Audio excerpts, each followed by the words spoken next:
Oh my God, you guys, we are back. Welcome back to fucking How Come, everybody. Woo! April Fool's Day. You thought I was joking, right? No, it's back. The episode coming out on April Fool's Day is an homage to my favorite show, Rick and Morty. If anybody watches Rick and Morty, you know that there was one season that it came out on April Fool's Day, and we were all like, that can't be true. And then it was. And then we went home and we watched it for 24 hours, which is what I hope you guys are going to be doing with this podcast, is just binging the fuck out of it. Go back, listen to old seasons. Like if you haven't come yet, now is the time. Go listen to season 1, episodes 1 through 6. Those are my journey. Follow those assignments. If you want to delve into other things that people think is sexually weird about them. Season 2, we break those myths. We make you feel normal. Go listen to that. And then season 3, it's kind of similar as to like the last Rick and Morty season. Is just like, listen guys, I know that you love us. We can't really stick to the universe because everyone's inside, honey.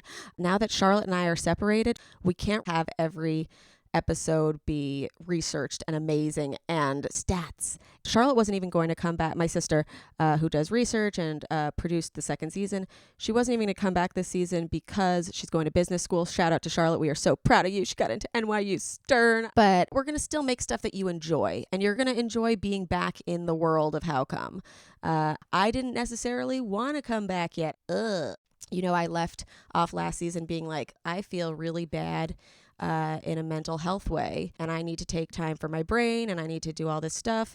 And I have done some work. I don't think I've done the amount of work necessary, but it's fine. We can keep doing work while doing other things. And I think that's a really important thing to know. And yeah. So now it seems everybody is working on mental health things because COVID-19 has most of the world quarantined. We're not going to talk too much about the virus, but we are going to talk about how to stay sane, whether that's in this life or when we're all back to normal life. How do we stay sane? And I have such an exciting first guest for you this season. Holy shit. If we're talking mental health, this woman has none. No, I'm just kidding. She is... Never heard of it. She is so great. I think you're going to love her. We're long lost lovers. If you don't already love her, you will. You guys, she is an actor, comedian, and mental health advocate. She is the host of the Confidently Insecure podcast and a panelist on E's Dating No Filter. And her book, Don't Fucking Panic, comes out later this year. You guys, welcome the beautiful, wonderful, hilarious Kelsey Darragh. Yay! I adore you. You're fantastic. Happy season 3. Happy season 3. How come? How come? How come I can't achieve? How come I can't achieve? I'm rolling up my sleeves. I'm rolling up my sleeves. Oh baby, I believe these guests can help. 'Cause I can't do it by myself. I wanna jizz. People who are watching right now can tell I'm in a different location, but those listening, you should know I am not quarantined at Nanny's house. I'm quarantined in Portland, Oregon at Ben's parents' house. And, a girl's dream. It's a girl's dream. Honestly, it's the best place I could have been quarantined. I was joking, but then I also was like, wait, that sounds like a dream. It really is. Like, I've been thinking about how bad my mental health would be if him and I were just quarantined at Nanny's house. First of all, companions, I have to tell you guys something. Nanny passed away in November. Jesus. I know. Some of you I know. Some of you were like reached out and were so sweet and like really like helped me through the grieving process. That was another reason I didn't really want to start up the podcast again, because I was like, I just don't know how to like record in this space, like where she was.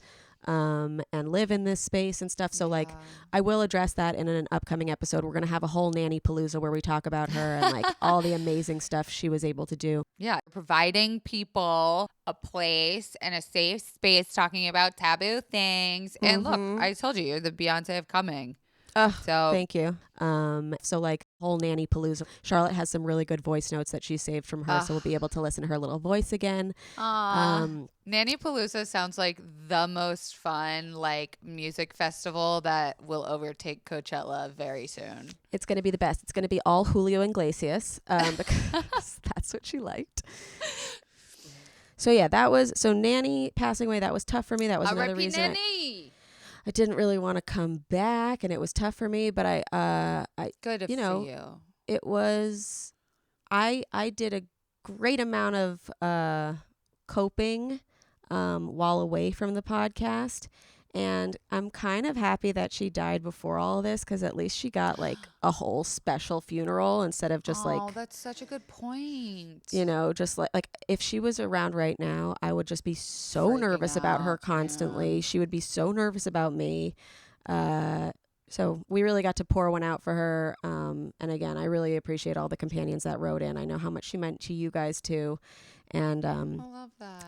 Yeah, so we'll talk about her soon. But now let's talk about you. I love that your listeners have a similar name to the companions. Yes. You guys are the confidants. Confidants. The confidants. Yes. You have to say it with a weird French accent, or it's confidants. Confidant.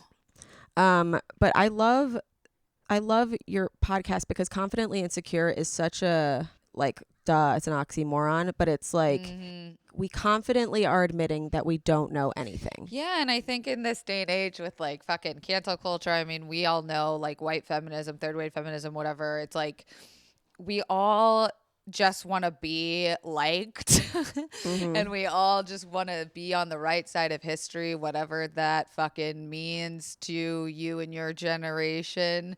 So I think it's just like, I just wanted to make a place where I could say whatever the fuck I wanted from the comfort of my own house and not be like torn down from it. Now, if my podcast ever got like taken out of context and fucking dragged apart on Twitter, yeah, maybe people might not like me, but I know I'm in control is what I feel like. And you know what your intention is too. Yeah, and and I feel like you're the same way, is that I've always been the person that isn't afraid to ask the dumb questions. Totally. Well, that's one of the things that like I'll listen to seasons 1 and 2, especially season 1, and I will say some really uneducated things or just things that are like, that's how I think at the time or whatever. And I've gotten messages from it being like, you said something in, episode 2 that really hurt my feelings, or you said something, whatever. I want everybody to know that this is a learning process for me too. And I said vaginas were ugly. Do I believe that anymore? No, but it was something that I did believe at the time. And I do think that the journey is worth exploring and seeing. Because no a lot of born with all the fucking answers. No. You learn because you're a product of your fucking environment. And if you are lucky enough to get outside of your bubble. Yeah. Also, like, there's a thing about us that people kind of forget sometimes, which is that we are comedians. And so sometimes because we are giving advice and we are like, we're some of these people's best friends. Like, I genuinely believe that some of the companions, like, I love them. Totally. They love me back. And so if I say something that hurts them, I'm like, oh my God, I'm so sorry. But also, please know that some things are said as a complete joke. Yeah. I've never said that, like, I have, like, the right. I'm not the right person. I don't know what the right person is, but I'm trying to explore that. I'm trying to figure it out. I'm trying to make people feel good. And so the only way we can do that is by, like, having these sometimes really unintelligent conversations, asking really stupid questions. Yeah. Yeah, and I think that's, like, you bring up a good point with comedy, that it has also changed so rapidly in the face of social media that these things were probably never okay to say. These jokes were probably never okay to tell. But now we have the platforms for someone to go like, hey, that's not cool. Hey, I don't like that. Yeah, hey, I don't like that. And, like, I think it goes back to that thing of like, well, who are you to make a joke about my identity? And I feel like a lot of comedians have shifted their jokes to not so much be about other people anymore and more self-referential and self-deprecating. And then that also breeds kind of this like depressing self-hatred comedy that follows you off stage or off screen or whatever. And so it's about finding a balance at, like, I hate to be like, what can we laugh at anymore? But for me, it's I found the niche in, sexuality, mental health, where like if my listeners hear me talk about something that is probably off color to someone who doesn't deal with mental health issues, I have found my people that like we can laugh about it, right? Because there's kind of like, but what is it? There's pain and fucking comfort or whatever that saying is. Yeah. But there's also people like in the industry that like they get so mad at any little critique that they're like, we're comedians. We can say whatever we want. And it's like, not really. Like just because like you're a comedian doesn't mean everything that comes out of your mouth is a joke.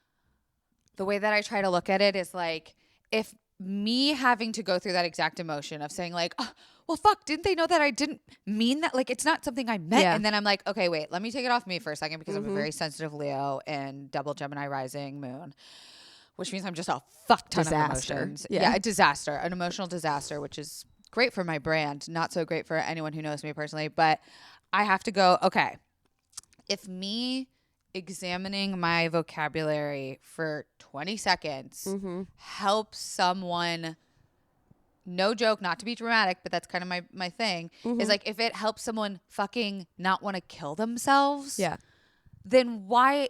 It's the easiest thing I could do to make someone happy. And like I don't think a lot of older people understand that because they're just like, well, I'd rather someone else be seriously inconvenienced to the point of breaking their mental health than me to have to self-examine the way that I thought for 60 years. No. And I'm not talking about anyone personally. Aunt Vicky, Uncle Tony. Yeah. Okay. So we are going to talk a little bit about COVID and quarantine, just because it is important. You guys, please donate to your local food banks. Please donate to medical professionals who are trying to keep us all alive and sane. If you can, if you can't donate, that's fine.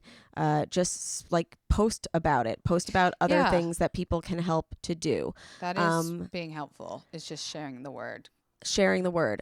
And now, because this is a very easy time to get bogged down in negativity, I would like to share with you my list of what I like about quarantine and corona. Yay! Okay. This might sound insensitive, but please know some of it's a joke, and some of it is how I really feel. Yeah, so we'll let you decide. I'll let you decide. So I've always been kind of an alarmist. And I've always been like, the world is going to end. So what I like about quarantine and corona is, one, I'm finally right.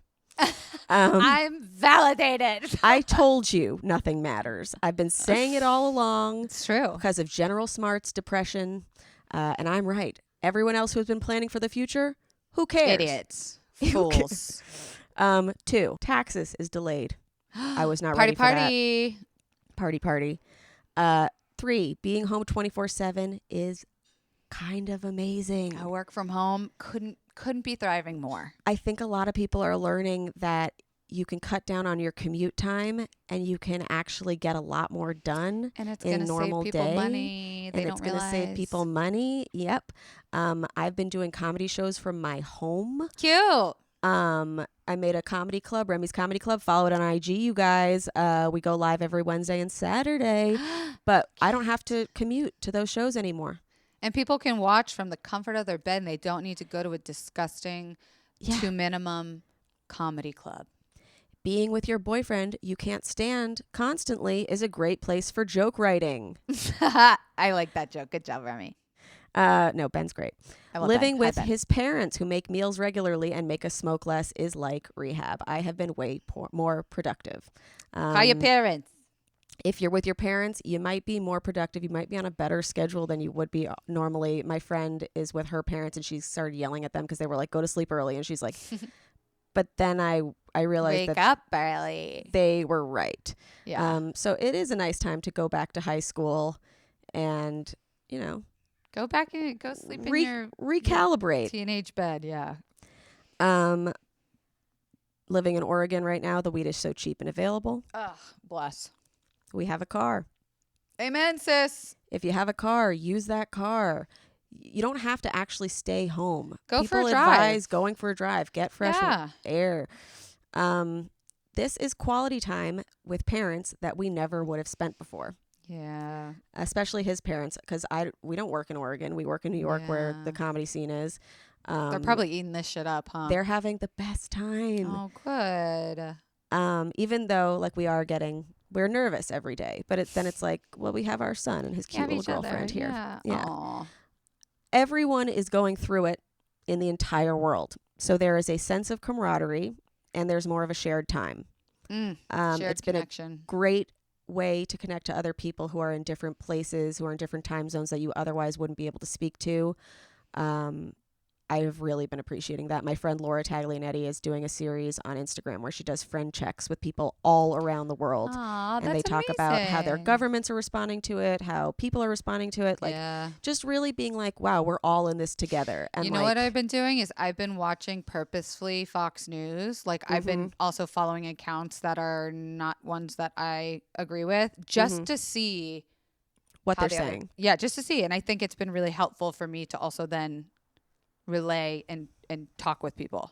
It makes you think about humanity so differently too, because before this I'd be like, oh, stupid blah blah supporters, no, whatever. And it's like, well, we have to protect those people too, because if they're not protected, it's also, and it's going to come back around to you, because we are all one thing. And people are people and not their political views is how I try to remind myself. Yeah. Unless you're, a Nazi racist in that case. Then that's pretty bad. But even in Jojo Rabbit, he was just a Nazi because he was a little boy that wanted to fit in. He wasn't even a real Nazi. Yeah, don't kill Nazi babies because they don't know that they're Nazis. Sure. Didn't know that was on the table. I said this already. Saving a bunch of money on Ubers and getting to shows. Yes. Able to be more productive at home, video conferencing instead of meetings. I think this is going to change how the world operates. Yeah. A lot of people have been creative. I'm redoing my entire bathroom. But also figuring out creative ways to go I've seen concerts that have gone live. Oh yeah, that too. And workouts that have gone live. All that stuff. Or just projects at home. Sleep is so much easier. Have you noticed that? Because there's nowhere to be. I don't like that I'm sleeping in a little bit more. And I'm trying to be kind to myself about that. Because I'm not someone who sleeps in. Right. And now I usually, if I have to wake up and my alarm is whatever, I'll stay up all night being like, the alarm's coming, the alarm's coming, the alarm's coming, or the alarm is off, or the whatever. Now it's no. But when I don't set an alarm, now I'm sleeping until 9:45, and I'm like, what? You are such an overachiever. 9:45 is a fine time to wake. I'm trying to be nice to myself, so I'll accept that. Nice. I really enjoyed it. What was that sound? That was a motorcycle, like a big one of those big hogs. I love a big hog. Why are they out? Go home. Go home. You don't need to be driving a motorcycle. You're not protected. And then obviously, here are the bad things about it. Layoffs. People are out of jobs. Holy shit, yeah. Try to not focus on the fact if you are out of a job, get that government money. You can also try to pivot, but don't put so much pressure on yourself and be like, I need to be doing something immediately. No. It's a very hard time to adjust. Know that you're not alone. I think that's a big thing. Yeah. In being laid off, people are like, I'm freaking out. And it's like, there's a shared sense of freaking out because so many people are being laid off. Death is an obvious thing. That is happening. That is sad. We have to consider that this is a very serious time for a lot of people, and that can't just be a number. Can't just be a number. And you have to, think about them and have some reverence for them and respect for them. Because a lot of these situations, there are doctors literally making decisions of who gets to live and who gets to die. And it is a time to just respect your vitality and your life. And if you're around, good. Maybe there's a reason that you're here. There's no more making out with strangers or having sex with strangers. That's sad. Okay. Yeah. Take this time for you. You can also date online. You can really get to know somebody. Yeah. Because everyone's on their phones. So I would argue now is even a better time to go on Bumble. Totally. And if they're not responding to you, It's they not don't want to talk to they you. don't like you. Yeah, he's just not that into you. I hate to break it to you. I don't hate to break it to you, sis. I'm doing you a favor.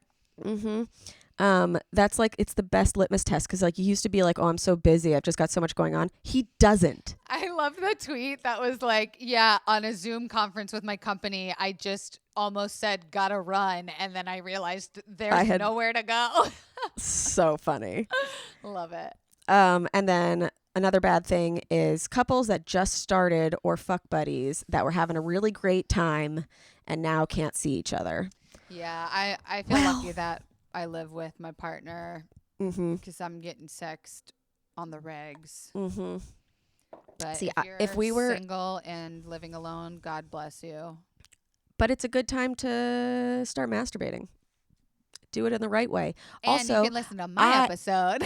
Yes. And I was going to say, in the episode that I did with you of your podcast, I recommended audio porn. See ya fucking later, bitch. Yeah. I don't, only the, what are your people called? Companions. Companions. I almost called them the comrades, and I realized that sound like cum rag. Initially, it was between comrades and companions, but because of the Russian scandal and the ability to sound like cumrag, I chose companion. I will tell the companions that if you watch the video of our episode on my podcast, you'll see the last 5 minutes I am like undeniably squirming because I am trying to get Remy to shut the fuck up so I can go jerk off, because she got me so excited about audio porn that I was like, I need to go, I need to try this. And guess what?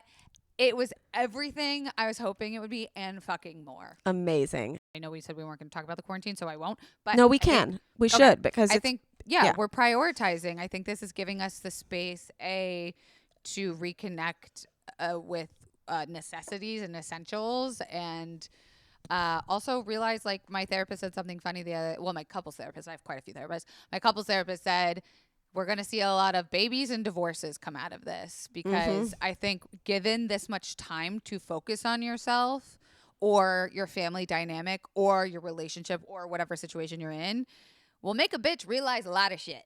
Yeah. And I think, there's never a good time for a pandemic, and we all were not prepared mentally, I don't think, unless you're like a doomsday prepper.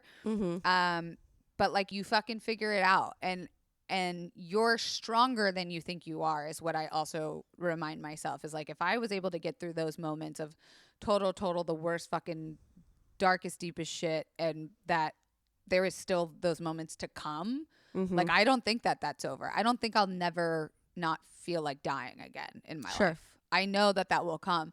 And just like my panic attacks, I'm able to go like, you old bitch, come here, give me a hug, you're back. Okay, like, get on my back, let's go for a ride. Like, I'm going to carry you around for a little bit. But I know at the end of the day that this is something I can see through to the other side. Yeah. And whether it be something that lasts for an hour or something that lasts for 10 years, that I know that this is worth living. This life is worth living. Totally. Yeah. And even if somebody's like, you're in the worst mental health state that you've ever been because of quarantine, and a lot of people are, because a lot of people are fucking scared, and like serious shit is happening and it is scary, you're allowed to feel overwhelmed. Like, give yourself those moments where you really can digest what's going on, because like, shit's scary, but also know that you will get through it.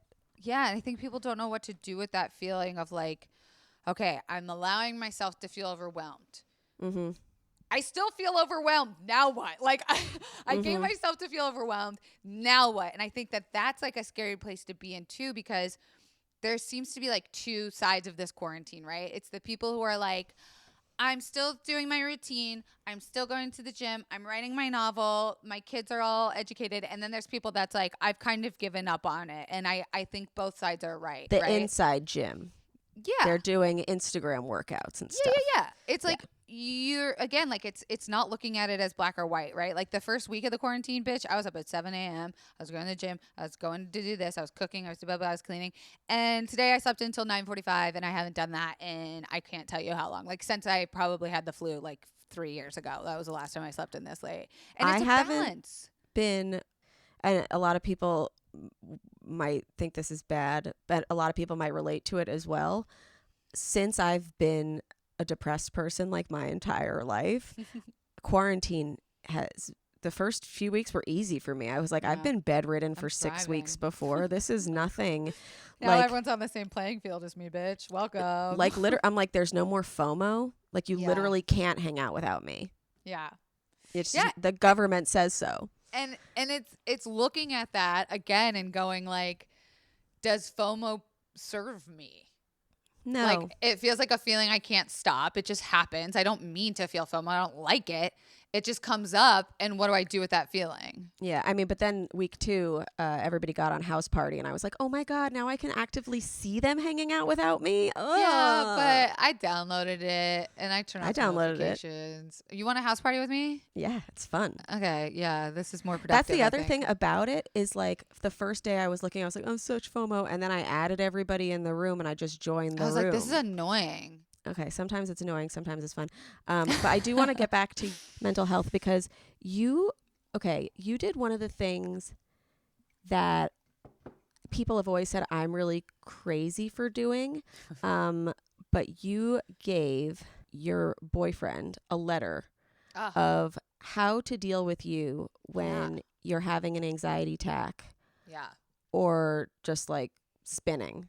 Yeah. Yeah. So, in my book, one of the very first pages differentiates the difference between high anxiety and panic attack. So I want to make that super clear that there is a difference, that a lot of people experience high anxiety to a point where you feel overwhelmed and you are, it past the point of stressed out. And explaining what a panic attack is, because I feel like our generation uses it. I mean, I'm guilty of it. I'll be like, oh my God, don't do that. Don't put the bananas in the fucking, I'm going to have a panic attack. I mean, like, and I deal with panic disorder. A panic attack is much more physical. It's the physical symptoms that arise that can turn into a disorder when it's disrupting your daily life, much like high anxiety and generalized anxiety disorder can. So for me, I've had panic disorder for as long as I can remember. I didn't know it was panic disorder until I was in my teenage years because it was undiagnosed. We didn't talk about that shit.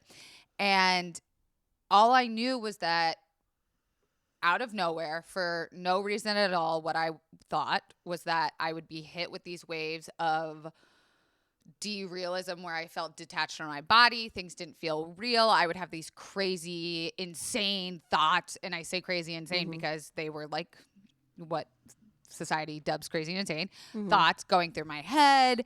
I wouldn't be able to breathe. I couldn't swallow. And it felt like something physically was happening to me. And once I found out that that was a completely normal and treatable disorder that people have, I still was like, great, giving it a name doesn't fucking help me whatsoever. Like, I don't know how to deal with my heart not feeling like it's going to jump out of my chest for no reason at all. So as I began to understand my own mental health and became comfortable with my panic disorder myself, dealing with it in a relationship is a completely separate ball game. I mean, it's a different fucking sport. So wait, how long did it take for you to deal with it yourself? I still am dealing with it myself. I would say the last like 3 or 4 years, I've really found coping mechanisms that help me. I wouldn't say I'm cured, because I think panic attacks, once you have one, is something that you could deal with for the rest of your life. You can go into remission of not having them for 30, 40, 50 years. But once you've had one, you fucking know what it feels like. You know that feeling and you can recognize it anywhere. So for me, it's been about the last 3 years has really when I've sharpened my tool belt for coping mechanisms. And that's everything from dumb shit that I would have scoffed at 5 years ago. Like, oh, really? You want me to focus on my fucking breathing when I'm having a panic attack? Do you think I could really do that? You think I can really take a moment for myself and do, like, that's not possible. All the way to medication, you know, my panic meds. And it really was about establishing a tool belt. So if I'm on an airplane, which is a big trigger zone for me, and I know that I feel those feelings of panic coming up, instead of immediately my central nervous system going, oh my God, we know what this is, the alarm bells are going, sweating, heart racing, like, I recognize it and I go like, huh, I've seen this before. I kind of know how this is going to end. It's going to feel really scary at first, and I'm going to think I'm dying, and I'm going to think this one's different than all the other ones I've had before, and this is going to be the one that drives me into a mental hospital, and then it will pass, and then I will find a coping mechanism, and then maybe not for a couple minutes or a couple hours or even a couple days will I feel normal again, but I always will come back to normal. No one has ever died from a panic attack. If you do, it's because you were not having a panic attack. You were having a heart attack or something. But Sure. Yeah. people have not died from panic attacks. So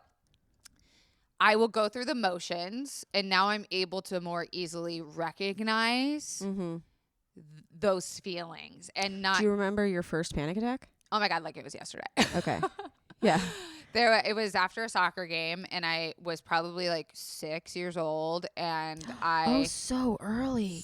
so fucking early. And I didn't know this until I went to therapy, and I was like, oh my God, I think what I thought was my first panic attack wasn't my first panic attack. And it was after a soccer game, and all during the soccer game, I had been walking up and down the sidelines asking the other girls on the bench if they had ever thought about what makes our lungs go up and down. And all of them were like, what? We're playing soccer. Get the fuck out. And I couldn't I'm get 6. on the field. I don't think about anything except Nilla wafers and easy cheese.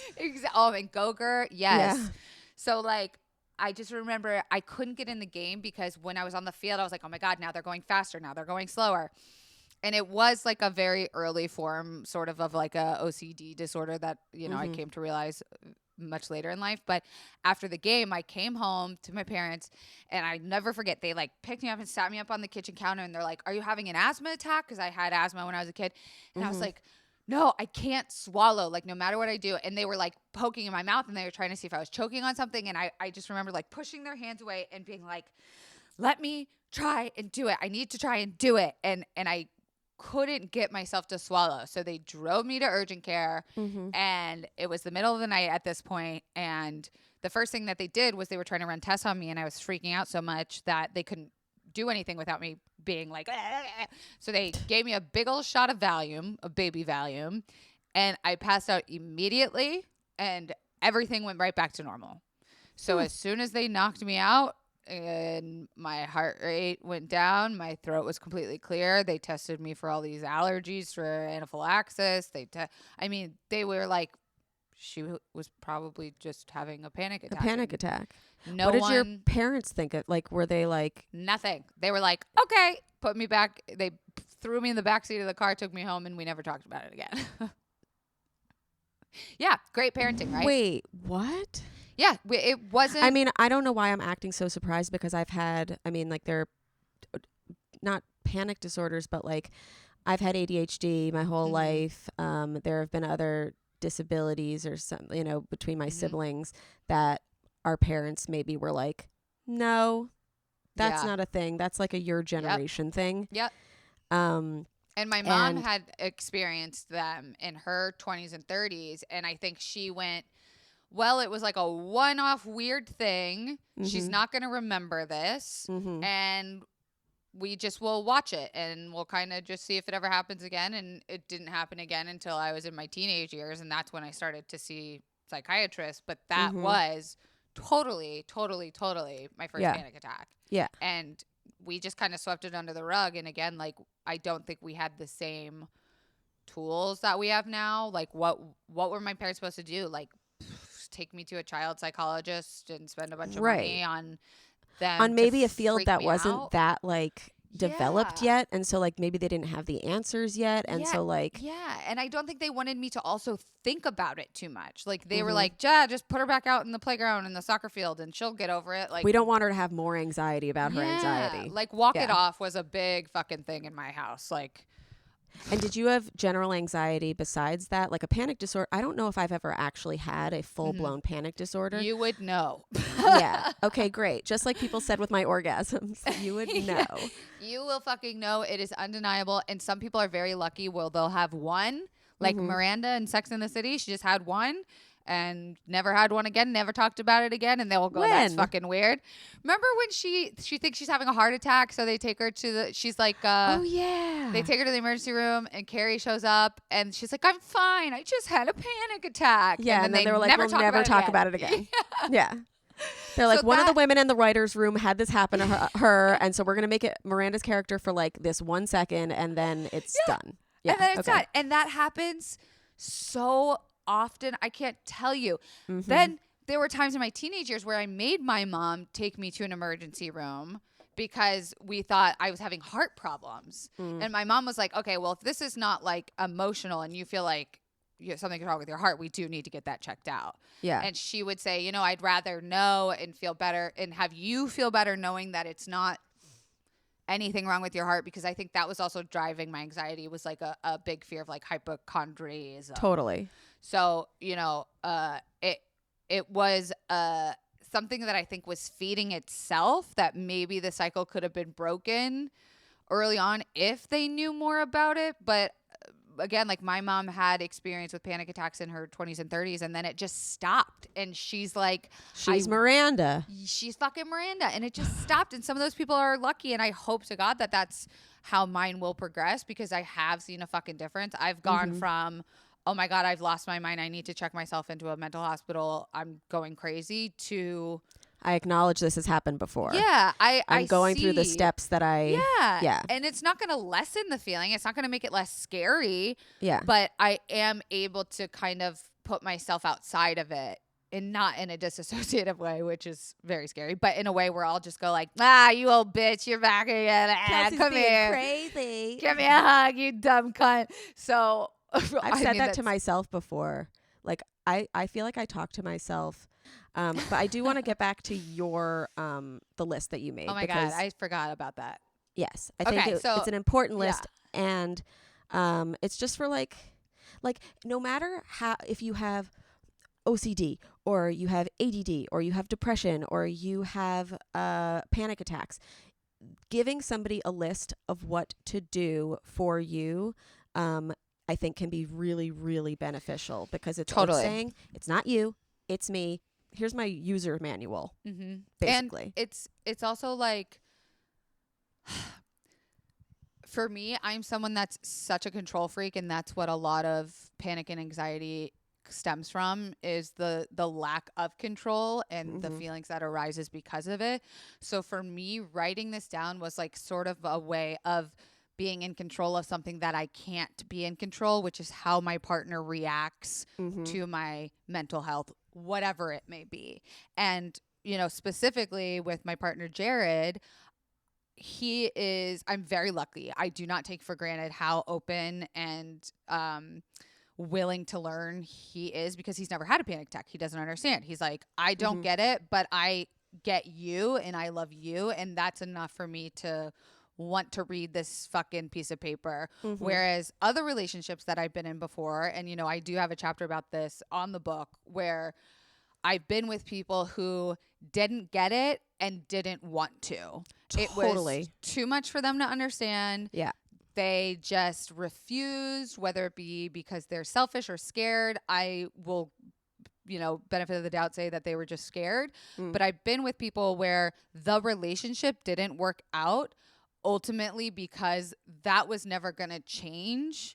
And whether we blamed it on other problems, I always knew that the foundation of being in a relationship with someone who has mental health struggles is having a supportive partner. If your partner is not supportive of your mental health struggles, the relationship will never be as successful as it can be. And it's like, you don't have to be the same. You don't have to understand what I've done. You just have to be willing to try. And like, I have a friend the other day, she has been in an abusive relationship. She's been physically abused.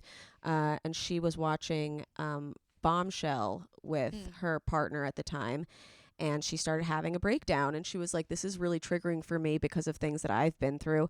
And his response was the meanest thing ever. He was like, you are so fucked up, I don't know if I can handle this.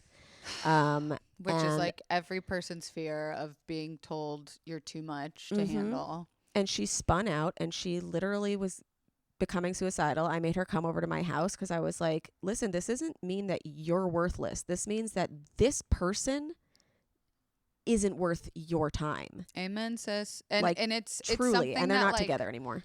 good. It's Yeah. something I think that can also be learned, right? Like, I think there's a difference between a person who's just like a dick who you know that person. And if you think, oh, if I hand them this note and they're like, this is stupid, and they throw it away, that's who they are as a person, versus someone who's like, okay, I guess whatever. Yeah, if this means something to you, we'll give it a try. And then, they put it away, and on a rainy day, they're able to go like, oh, didn't you make that list? Like, I think it's a learning curve, right?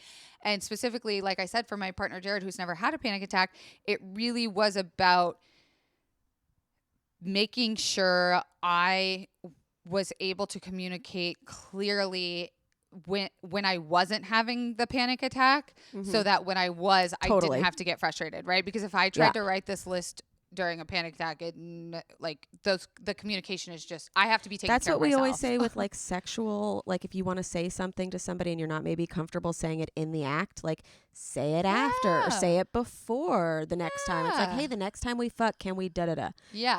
Like, hey, the Timing next is time I'm key. having a panic attack, can you realize A, B, C, D? Yeah.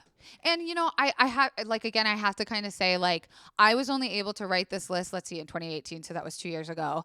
I was only able to write this list because I have been going through it for so long. And I was, myself as Kelsey, was comfortable enough communicating these feelings. And I unfortunately think a lot of people who deal with panic disorder aren't in that space. It's still a very scary unknown. Like, I don't even know how to fucking deal with this. So how the fuck am I supposed to tell someone else how to deal with this? And so by putting this out, I did not think this was going to be a viral tweet. Like, I did not think me sharing this list. I thought maybe a couple of of my quieter followers who had DM'd me about their panic would see it and maybe try and make their own. I had no idea that this shit was going to blow the fuck up. And my favorite part about this tweet is if you look at the replies, I mean, there's hundreds of people giving their own advice of what works for them, which is something I had never heard of before that now I use. And like, nice. and stuff that I never would have fucking thought of, right? Like, I'll put a link to the tweet at the that bottom would of be this great. episode so that people can see all the because I think like and tips and the stuff. point was of me getting into the mental health advocacy space was like, I don't have it figured out. And that's like how I usually start out, like anytime I go speak somewhere or whatever, is like, if you're here to figure out how to like cure something or hear like a rags to riches story about panic disorder, like this isn't it. But I am here to give you what has worked for me, and I would love to hear what has worked for you. Yeah. And that's what I think the most beautiful thing about this thread is that so many people went like, oh my God, I never thought of it that way, or I never thought to include my partner in this, or hey, I was so shameful to even mention this to my partner. Because I think everyone's biggest fear with panic disorder, again, kind of like what your friend just went through, is that you're going to have a non-empathic partner who's not only going to not understand it, but then shame you for it. And holy shit, if I could give you any advice, and maybe this is a little harsh, is like, get those people the fuck out of your life as humanly possible, including family, including your best friends. Like, if I could go back to just for a second, like the most depressing times of my life, and like how much those people do not matter to me now, like I think I'm very lucky in that I'm able to cut the fat out of my life easily. Like, I might be a kind of cold-hearted bitch for that, but like, if that's the thing that helps you survive. Yes, it is totally a survival method. I have general anxiety, and a lot of that like puts itself into like procrastinating and stuff, and like just like spiraling into like these depressions as well, where I'm like, well, I can't do this one thing, so then I can't do anything, and I just need to end it or whatever. And I feel like Ben, over the course of like us dating, has understood what to do in those moments. I've had to explain to him, I have depression, I have anxiety. These are things that like are going to happen regardless of you. you could feel like it's about you. It's probably not about you. It's probably about me. And so now I feel like he's got these like little tips and tricks that he has figured out work for me that I sometimes, when I'm in that place, I'm like, well, I don't want to eat. I don't think I deserve to eat right now. I don't want to take my medicine. I don't think I deserve. I don't think I need medicine. I think I'm spending too much money on medicine, and I'm spending too much money in general. And if I'm broken this way, then why are we spending so much money to keep me alive? You know? And then you go in right to that spiral of like, I am so fucking worthless. So I feel really lucky that like I have him, and even when I'm not with him, you know, like people in my life who are like, okay, here's what we need to do. Remy needs to eat. Remy needs to go outside. She probably hasn't gone outside in days. She needs to take her meds because like she's not probably doing that. Not doing enough self-care. So I just wanted to go through, like, I know that's basically my list is take me outside, take me for a walk. I think people think that like mental health like is a dog. Well, yeah, they think it's like such a singular experience, right? Like life is meant to be shared. And I think people take on a lot of shame and a lot of guilt being like, oh, I feel bad that I need someone to tell me these things. Like I need my boyfriend to check in with me and tell me I need to eat or take me for a walk like a dog. Like I feel like a dog. And it's like, no, girl, like life is meant to be witnessed by people and to have that help and to not have to carry that internal monologue all fucking day long. That is not meant to be. That is not the regular. I used to feel so guilty too that I would like I had a really, really suicidal month last month, and I was constantly crying, constantly being like, I need to be gone. I can't do this. And then going to the place of, I feel so bad for the people in my life who have to deal with this. And so I started texting my friends because that's what my therapist has said. She's like, when you're feeling really low, you have to open up about it. That's and so I texted my friends Chloe and Betsy, and I was like, hey, you guys, like, do you feel burdened having a suicidal friend? And my friend Betsy, she like immediately took it to like a separate chat, and she was like, I don't want you to ever think that you're a burden to us, because all friends are a quote unquote burden to each other in different ways.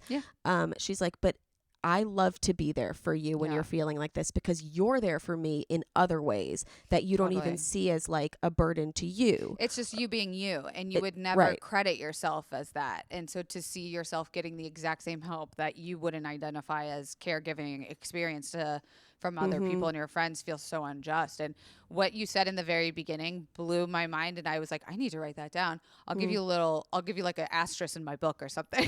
Okay. When you said like I was going through a mental health thing, and then I decided I was going to come back and do this because why can't we be doing both at the same time? I think that is so fucking important, because I think this self-care generation and this self-care fucking marketing scheme we have turned it into has turned into, we're going through something, so I'm going to internalize, I'm going to isolate, I'm going to shut myself off from the world, I'm going to fucking face mask and do therapy, and I'm going to cry, and I'm going to watch a bunch of movies, and I'm going to eat, and then I'm going to come out of this like a beautiful caterpillar, like a bat butterfly. out of hell. Yeah, butterfly or bat out of hell. Bat out of hell. And I think that that's such a beautiful way of saying that life is pain. Life is possible. Dude, you're Jewish. You had no idea. But if you say life is pain, you're Jewish. That's it. You don't have to go through conversion. Date Jews Yeah. For the last 10 years. It's life been is my pain. type. Like, and that's beautiful, right? Like, you're not supposed to be happy all the time. I don't think I need to say that to our And you don't listeners, have to go away to work. Like, I really thought, and I would say this to Charlotte all the time, I'd be like, I can't be doing How Come and going to therapy. It's too many things at once. Like, I need to go to rehab for my brain. Rehab I've been. It's a vacation. Well, yeah, I mean, we smoke less weed here, even though it's cheaper, because like we're hiding from our parents. So this has been like a really nice little rehab process and I for think me. that's different. Like, I think rehabbing yourself, like rehabilitating yourself is different from, they always have these rehabs that are what's called like coexisting, a dual diagnosis, which is that your addiction to alcohol or drugs comes from a mental illness or coexists with or is a dual diagnosed with mental illness. We do not have singular mental health rehabs. We call them retreats or wellness centers or the fucking mental institution. It's like one or the other. We don't have a place where we go to be like, hey, first of all, you're not crazy and we're not going to fucking lock you away and we're not going to like drug test you. We're going to teach you tangible skills. Here's your tool belt. Here's your toolkit versus we're going to turn this into a multi-level marketing fucking pyramid, supplements and sunlight. That you feel you need to come back all the time and you feel you like it's a safe space. You can I do think back. Like I've never been to drug or alcohol rehab and I know a lot of people that it has been really beneficial for, but what they've said that they like the best is when you're integrated back into the world. The hardest thing is the hardest and best thing is the halfway house experience where you are doing normal life, but you're also taking care at the same time. And it's not compartmentalized into like, oh no, this is a week that I do work and then this is a week that I do work on myself. The like relapse rate for people who don't go to a halfway house is like 80%, I think. Don't quote me on that, but I'm pretty sure it's listen, season 3, we've got maybe stats. We don't check them. I don't know. But you bring up such a good point of like, I just keep coming back to the idea of that, like, you can be the shittiest you've ever fucking felt mentally and look the best you've ever looked. Be the most successful in your career you've ever had. You can also feel completely bland and blah, and your life can be going pretty bland and blah. Like that's to have highs and lows is part of the journey, and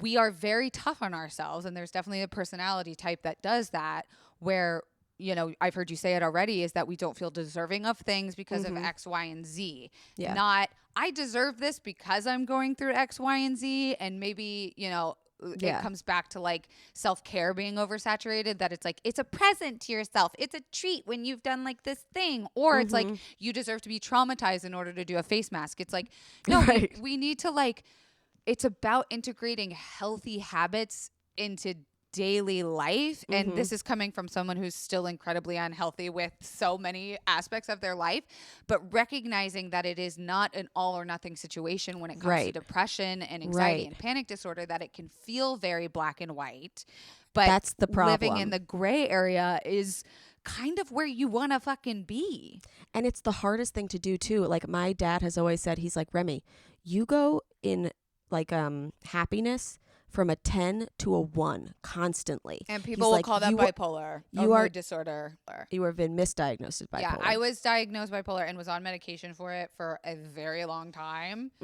And it took seeing many doctors and rehab for me to go, what the fuck?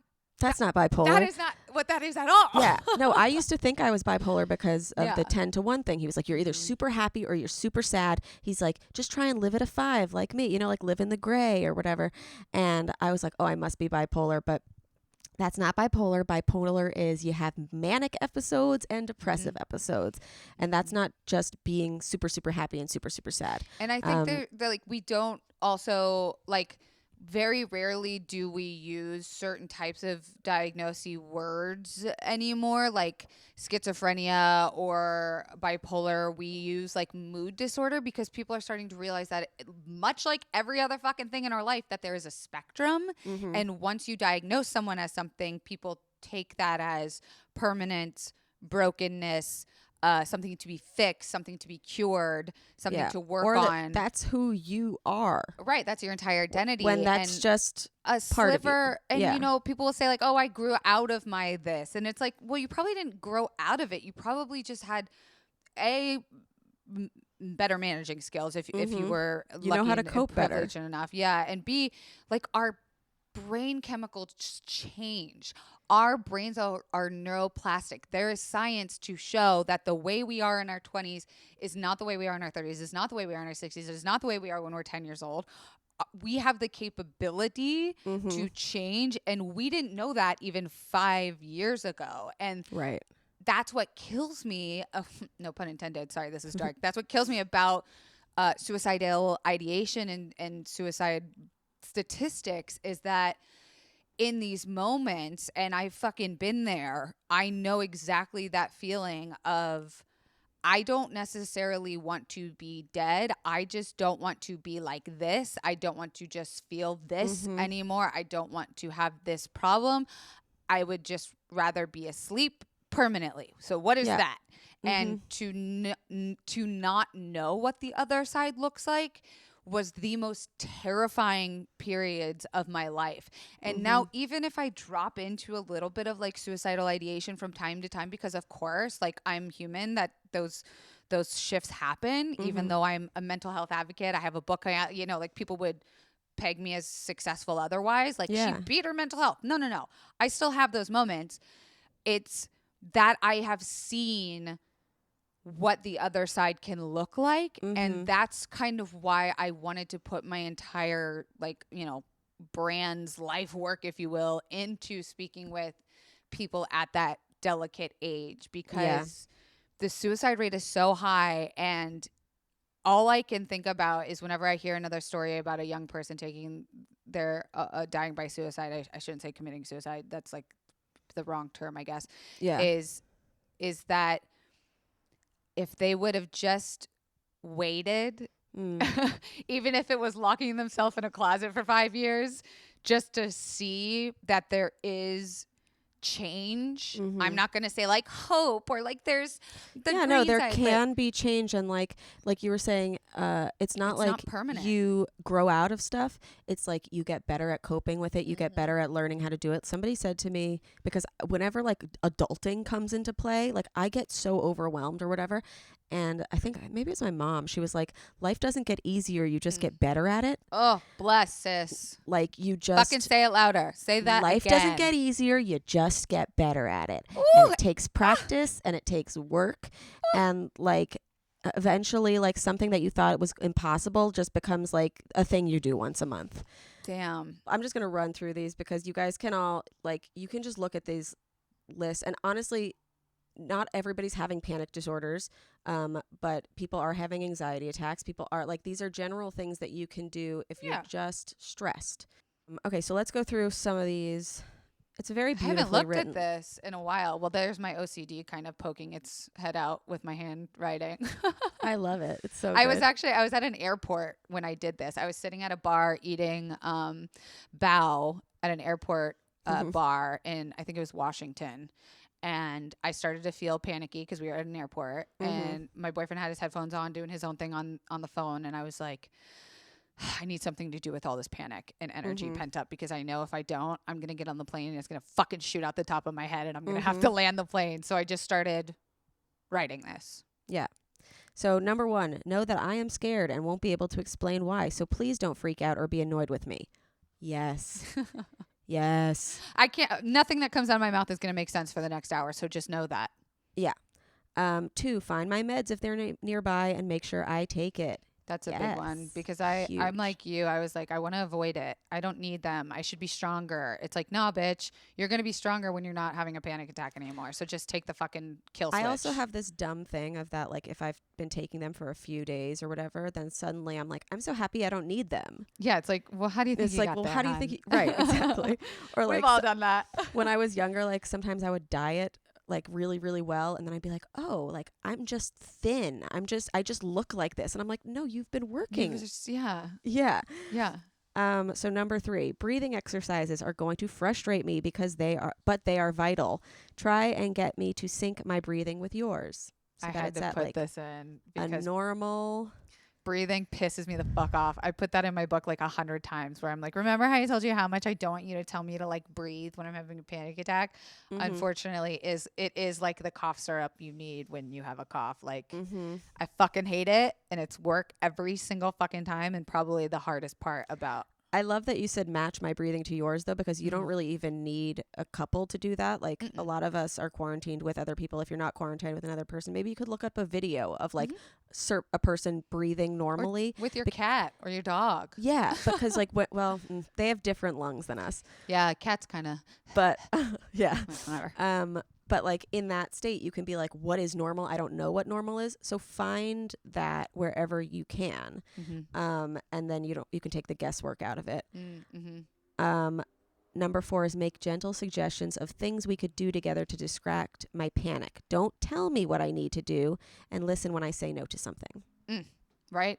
Here, drink this water. Here, you need to walk around. You need to stand up. You need to lie down. You need to, and I'm like, you need to get the fuck out of my way before I kill you, because I don't need to be told what to do. So the idea of gentle suggestions, and then if I say no, do not ever ask me again in the next 20 minutes to do that thing you're asking. Do Unless another it's gentle suggestion. Yeah. Maybe you just need to watch RuPaul's Drag Race. It's Maybe you always just need to turn off your RuPaul's Drag brain. Race. Yeah, no, it's always RuPaul's Drag Race. But Ben's never like, we're going out for a walk. It's always, maybe we should go outside. And then, nothing pisses me off more than, and my boyfriend knows this, is he'll be like, well, maybe we should do this because it worked last time, or maybe we should do this because remember last time when we tried this and this happened. And I'm like, I don't respond to reason. yeah, reason is not, again, like this is not usual. Logic makes no sense here. This is not the club for that. Leave, please. Yeah. If it's really bad, call my mom or sister or BFF for me. That's really cute. Like, cause then it's like, listen, like I know sometimes you might not have the answers, but somebody you can't else be the person who knows me can. Yeah, you don't have to always be the burden. You can toss it to someone else sometimes. Because I can't always expect him to be in the space to deal with me either. Like, how do I know he's not having a shitty day? Totally. Yeah. So those are it's a really great list. And Thanks. how did he respond to it when you first gave it to him? I remember I gave it to him at the airport, and he Right. was like, whoa, this is super helpful. Like, I had never thought about this. And then guess what? The next time I had a panic attack, the first thing he did was, let's run through the list. And he took a picture of it on his phone and like put it in his favorites, so he always knew how to access it. That's so great. Yeah, I mean, like I said, I am in a stupidly privileged position that I have such an amazing person in my life. I cannot stress enough that I got to this person because I went through so many fucking dicks who it was never going to work out no matter how much love was there if they were not willing to witness my life with me, including the very scary, uncommon, quote unquote crazy, psychotic moments. At its core, that was never going to fucking work. And if you have a person, I'm assuming your listeners are kind of like the same age as mine, where we're all going through this age where it's like things feel so big and dramatic, and ours are a wide range. We've got super young, super old, and a lot of us. Yeah. Well, things feel so, like love is very scary, and like the idea of like losing love is terrifying. Especially like if it's like the first time you've ever gotten it, because that's what we're told when we grow up. All you're seeking is love. And then the first time you get it, you're like, yes, I have to hold on to this. This is it. But then some of us have multiple loves. Talking to somebody about it. Always good. Always good. Always good. Whether it's because you realize that person can help you or that person can't help you, so then you oust them. And in turn, helping yourself. Yes. Yeah. Okay, so then on a happier thing, your current relationship is very cutie, adorable, amazing, and you describe it as two fuckboys meeting.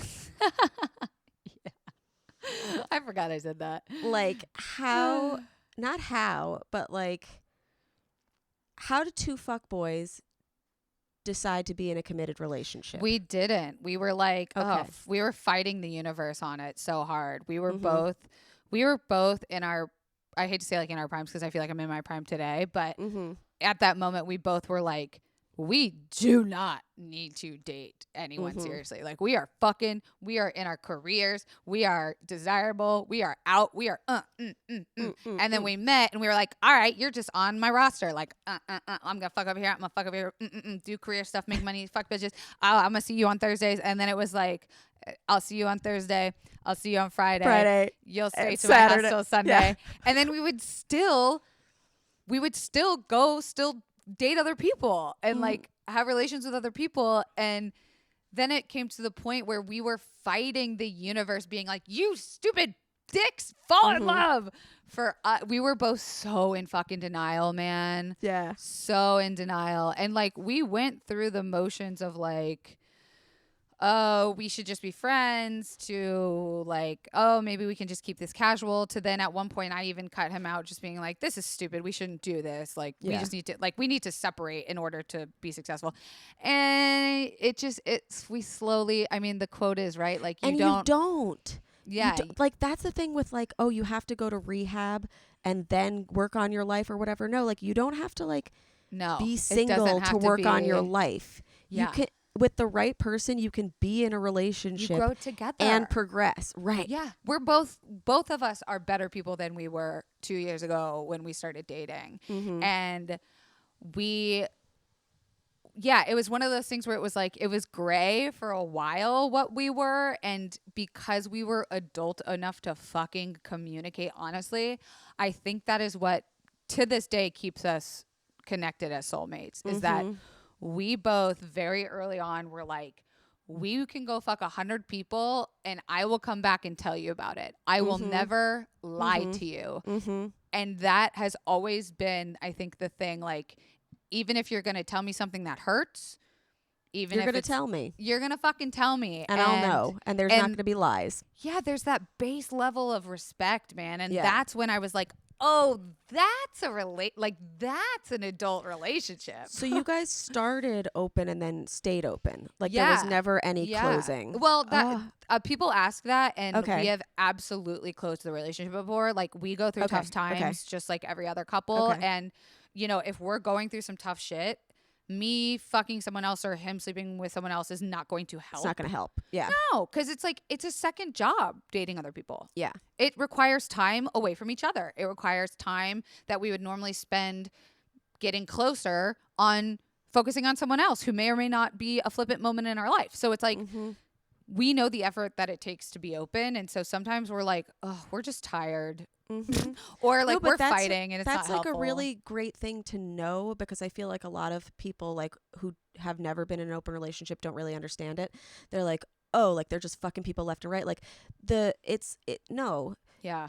It's just like any other relationship where you, quote unquote, normal relationship, where you're taking the other person's feelings into consideration. And so in the moments where like you're not doing well, if fucking other people's not going to serve you, you shut it down. And you know, people always ask me that. I mean, the question I get most asked, besides like about mental health, chronic pain, or bisexuality, is like, how do I do this? Like, I want to do this, and I sometimes feel like a fraud, because I'm like, I was really lucky that we started that way, where that was like the normal, because I don't think I could sit here confidently and say that if we had fallen in love as hard as we did monogamously, that I think I could open it right now without really having to do some serious self-work on jealousy and communication to get to that point. So for me, it's always like telling people like, man, you got to do some serious self-inventory to make sure that you are able to communicate what bothers you. And sometimes shit'll pop up that I'll be like, oh, I didn't realize that was going to make me feel weird. Like, I need to make sure I tell Jared, because if I don't, then it's going to be a problem. Totally. Yeah, no. And I mean, we interviewed Evian Whitney last season, and she was in a monogamous relationship that turned into an open relationship. So like, I tell you guys to like go listen to that episode if like you're in one of those. Like, it's possible, but also you have your own journey. So like, it's tough to give people advice. And it's like, we started this way. Did you start this way? Because then it's like a choose your own adventure that like you're already on like page 6, but like we're on page 19. And like, we're different in that we are each other's primaries, and we have made that commitment, and we prioritize each other no matter what. And so even if he might be having a great conversation with someone, and if I'm like, I need your attention, I'm not comfortable right now, it's like, I know that he will put me first. And I think that that's also really important, is like, if you don't feel first in a relationship right now, you're not going to feel first. Ever. Yeah, ever. Is he bisexual as well?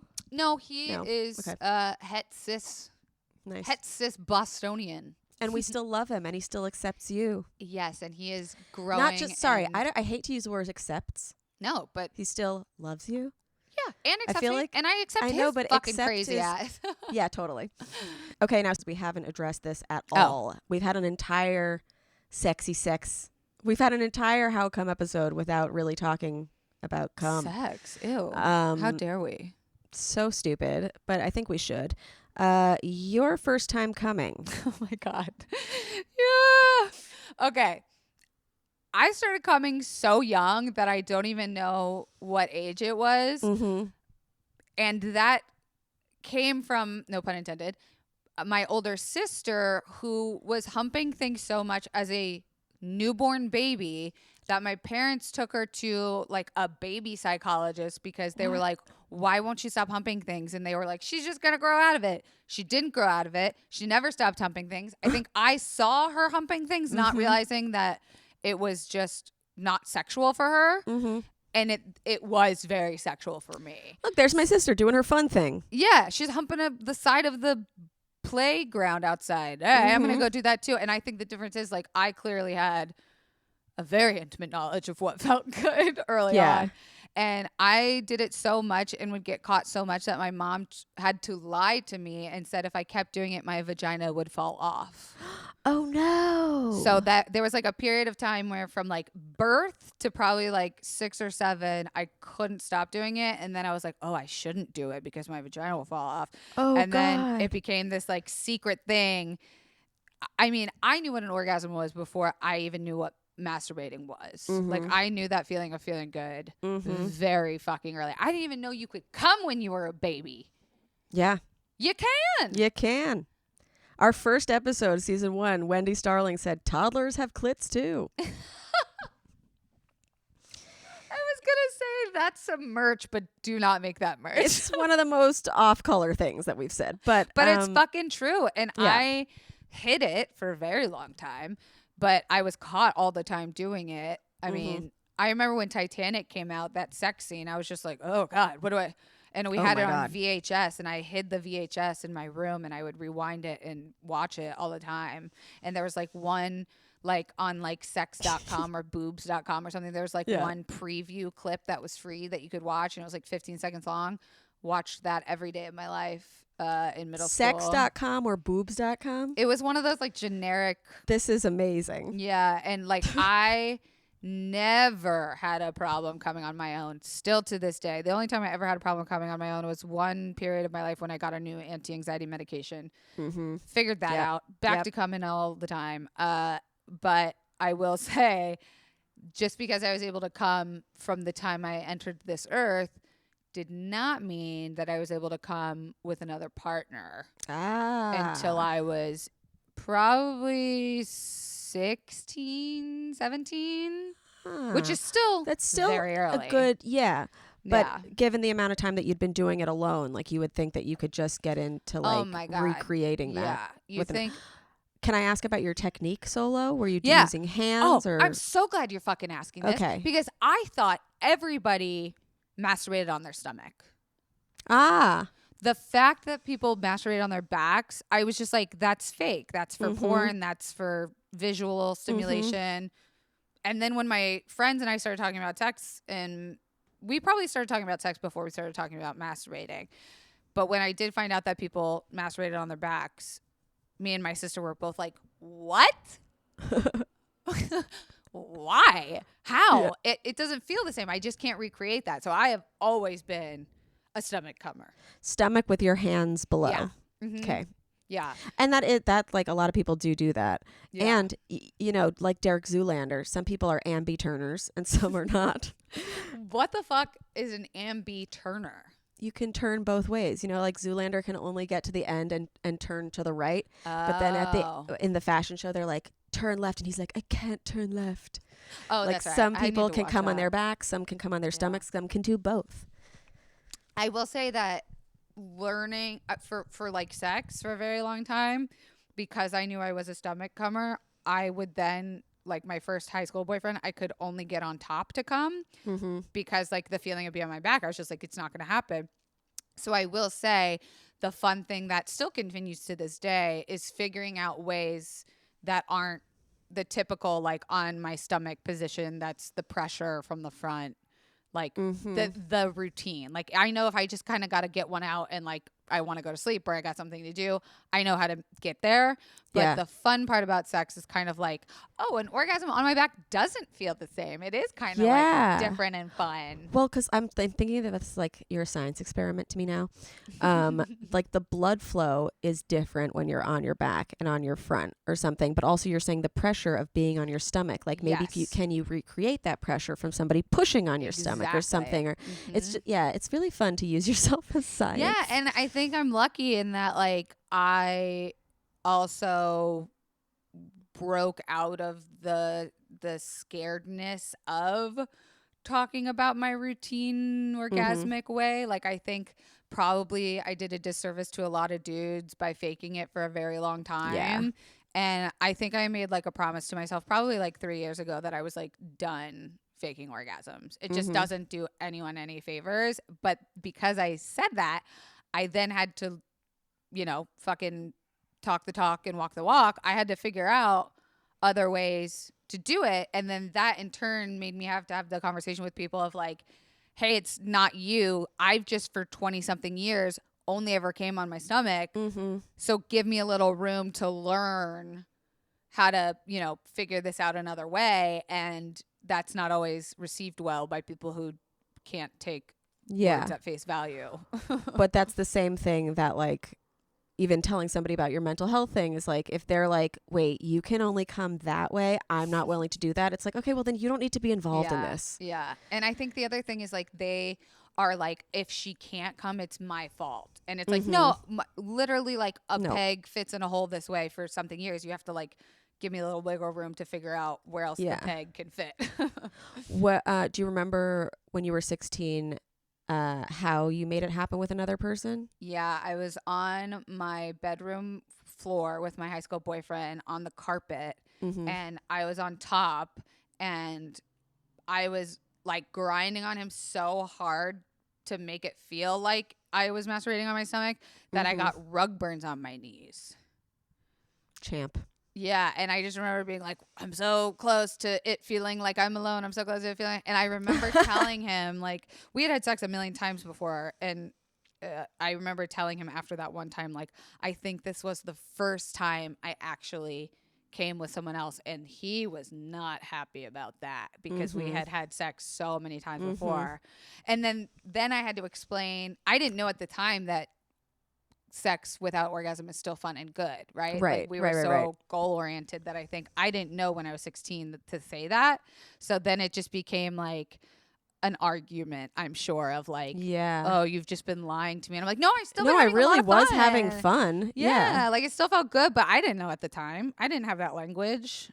Well, because maybe he couldn't understand it because sex wasn't fun to him without an orgasm. Yeah, and boys at that age were not about for him at least, I don't want to speak for all men, but I find a theme that a lot of them were really there having sex with women so that they could go back and talk about it with their friends. And they just wanted to make sure. Not just guys, like I think girls too, like everybody at that age was like, I just want to do it so that I can say it. And I did it. To not have something disastrous happen, right? Like we hear about all the stories of like the girl threw up on her boyfriend's dick or there was shit on his dick after like someone cried. It's like, as long as you could get through high school without any of those stories about you being passed around, then it was successful. And like whatever intimate shit happened between you and your partner, who fucking cares? And, again, like I think in high school, I just laid there and let people do shit to me because I was just so fearful of me being talked about a certain way or them being talked about a certain way. And, I really only ever felt super like horny or turned on with girls. And I started, I did shit with girls, like my girlfriends. I was going to ask you, when did you know? Way before I was hooking up with guys. So I was like a late bloomer. I lost my virginity when I was 15, the week before I turned 16, which was late. For you guys. For Florida. Yeah. And I didn't kiss a boy till then either. So I was like very late bloomer. But what I wasn't late with was discovering my feelings of what felt good with women from a very young age. And like some people will be like, oh my God, Lena Dunham. But like me and my neighbors who were girls would like play with each other all the fucking time when we were kids. Like we'd be playing doctor and shit and like touch each other. Yeah. And I was like, I'm not traumatized by it. For all I know, they're not. I mean, maybe they are. I don't fucking know. But you know, if it didn't traumatize me, I don't think it's harmful. And it wasn't like an older person doing something to me. It was like two kids just discovering their bodies. And that to me felt way more comfortable, so that when I was in like 6th grade at sleepovers and playing truth or dare with my girlfriends and we'd make out with each other, it wasn't weird. Like I was like very comfortable licking a pussy before staring at a dick in my face. So interesting. So did you mostly just date guys growing up, or women as well? Yeah. So like it took me a while, the same way that like I had to recognize later in life that I had a panic attack earlier than I recall. I had to accept later in life that those, you know, feelings that I had in middle school were valid. Yeah. It wasn't like we were drunk on one ice cooler. I was young and dumb. And like everyone goes through it. Everyone does it for attention. I had to be like, oh no, that was fucking comfortable. Yeah. And so I had like a secret girlfriend when I was 17 that was like my best friend that we would use like any excuse to get drunk because we knew if we got drunk we were going to end up making out and just like doing stuff with each other. And we both like would date guys, but then like we were always with each other, and so we really got to experiment a lot that way. And like I love that. It sounds so hot. Yeah, and it was. I'm really horny now. So you're like, we got to wrap this up, much like I was the other day. Yeah. So it was like I have a lot of respect for that person, and she's married to a man, but is openly bi still, and like we talk on Instagram and stuff, and I think we just have a lot of respect for each other. Of like, hey, it wasn't cool at the time because we were in like Republican Florida, conservative town, to have said what that was, but like she and I fucking know what that was, and I think it's just like a very nice thing that we share. I think it is a very nice thing. Yeah. I think it's sad that you guys had to like get fucked up to do it. Oh, but also it's like, let's get fucked up so we can be ourselves. Yeah. I also had to get fucked up to make out with a guy. Like I just think like I was insecure, but yeah, it really was like we purposefully were like, should we drink Parrot Bay and like go drive around and like sneak into a jacuzzi, because we were itching to just get to that point of one of us being like, all right, fuck it, let's kiss. Like it was so, I can't believe I found someone like that so young. Like I feel very lucky. Yeah, I'm jealous of you. Are you straight? No. No one's straight. No, well, I guess I haven't really told the companions this, but and I think they've like had inklings of stuff because of the conversations that I've had, but I think this is the year that I'm coming out as pansexual, but very picky. So I'm attracted to everyone, but also no one. That's so valid. That's like so real. Like, yeah, I'm attracted to everyone, but that I don't want to fucking. But not you. Yeah, not you, bitch. You're an asshole. Like, yeah, I think that's very funny that people automatically assume that you'll just kind of date anyone. Yeah, no. Like, I'm not desperate. No, I'm not desperate. I just, like, I like people. I like parts. I love boobs, dicks, ginies, faces, butts. You know, like, I'm down for it all, but only if they're my type. Yeah. That's how it should be. Yeah, and it's honestly like an interesting and different thing to kind of realize that. I mean, I've kind of known it my whole life, like just the way you were saying, like I would reject things in my childhood and be like, oh, you're attracted to girls, and I'd be like, you're not attracted to girls, you know, bit fool. Because I also didn't know that bisexual, pansexual was a thing. It was like you have to choose, and I was like, but I love boys, so I really like leaned into that. But especially like really coming to terms with it while I'm in a committed relationship with a guy is kind of strange and feels almost imposterish to come out as, because it's like, well, I'm straight passing and I'm in a heterosexual relationship. Like, why would I even need to say this? But I feel like it's really important for me as like, and it was important for me to tell Ben. And I would argue more important, just because that that exactly what you're saying is that he can know me and that it's and genuine me. expected. Yeah, it's not expected for people to know that it's okay to have those feelings when you're in a committed relationship. And so I would argue that like you coming out is so necessary to do when you're in a safe place and feel like you can do that, because you're helping other people realize like, oh, just because I'm this does not mean I can't also be that, which ties into the theme of this entire episode is that humans are multifaceted human beings. So multifaceted. Yeah, and no, life and is pain. And life is pain, but also like there had been times that like a year ago I'd been like, hey, if I'm going to LA, can I hook up with some girls or whatever? And he'd be like, sure. But him saying sure was saying it to, oh, this is Remy. She's just doing stuff for the podcast. She's in LA being she's just trying stuff because she wants to be adventurous or whatever. Whereas I want him to know that when I'm asking that, I genuinely, and I haven't asked in a while because now he knows that it's not just like, oh, Remy wants to go do have whatever. fun. It's like Remy wants to explore a part of herself. Remy might be getting emotionally attracted to these people, so that when I am opening that up, it's not just this like sly thing of like, I'm going to hook up with people and it means nothing. I want you to know it might mean something. And so if you're going to respond and say that this is allowed or this is not allowed, I want you to have all the facts. Amen. And that, like, I love that this is happening after you've been in a relationship for so long, because I think the older we get and the more comfortable we get with sex, it's like who we, if we're lucky enough to know who we are and decide and come out as a thing when you're in your teenage years, great.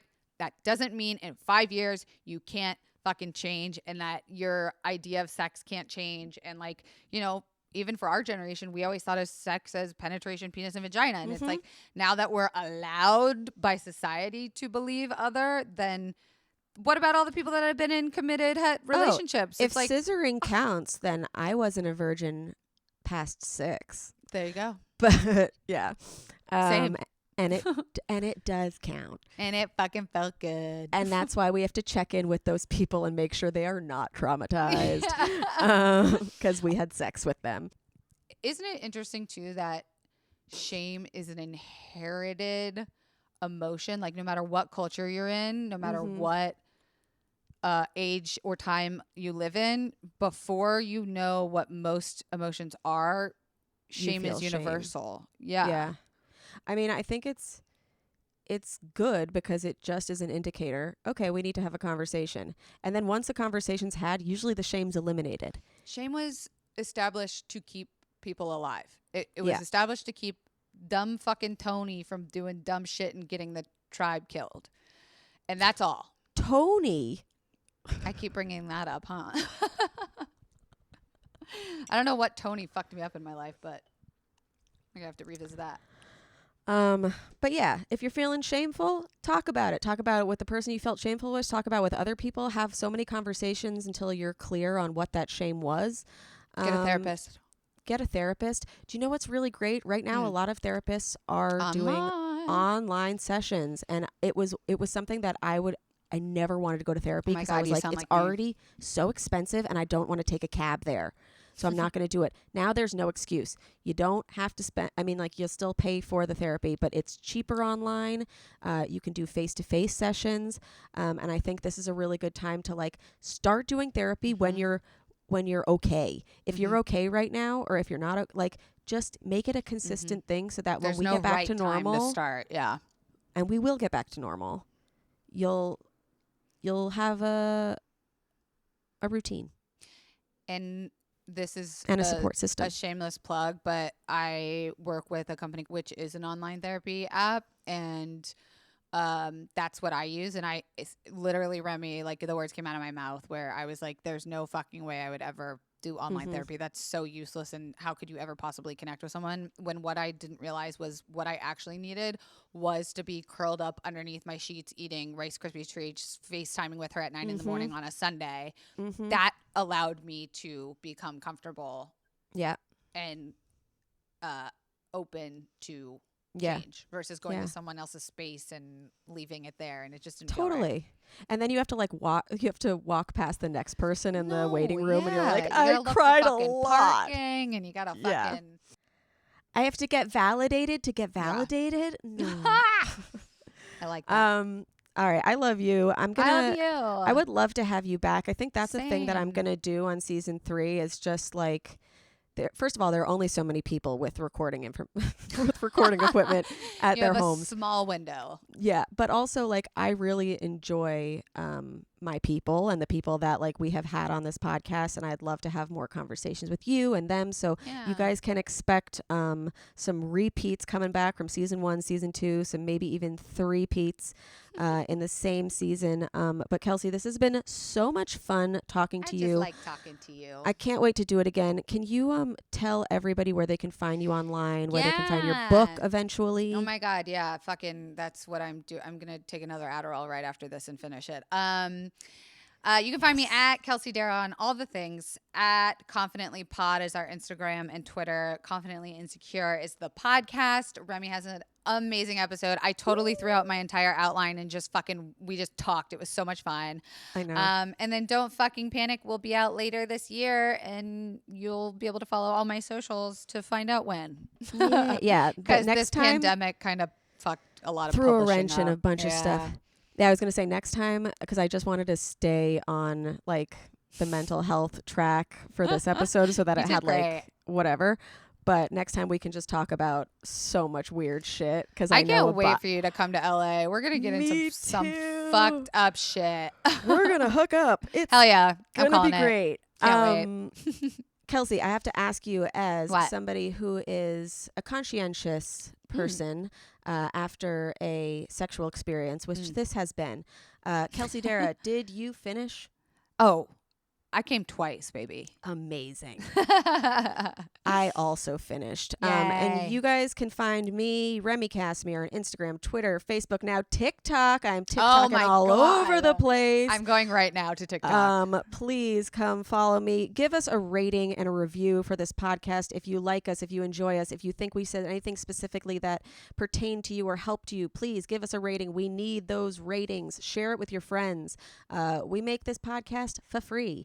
All we ask is that you send it to other people that you think it could help. Share it. There's a lot of people staying inside and they haven't come yet. And if you could teach them how to come by giving them this podcast, Greatest then gift. that is the greatest gift that you could give them. Yeah, this has been great. I love ya. Love ya. And we'll see you next time on How Come. Bye. Bye. It's not you, it's me. I try so hard to finish honestly. They say you'll know when you go all the way from A right down to O.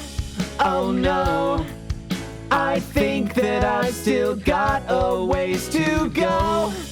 Oh, I'm sick of this and I have got to know. How come? How come?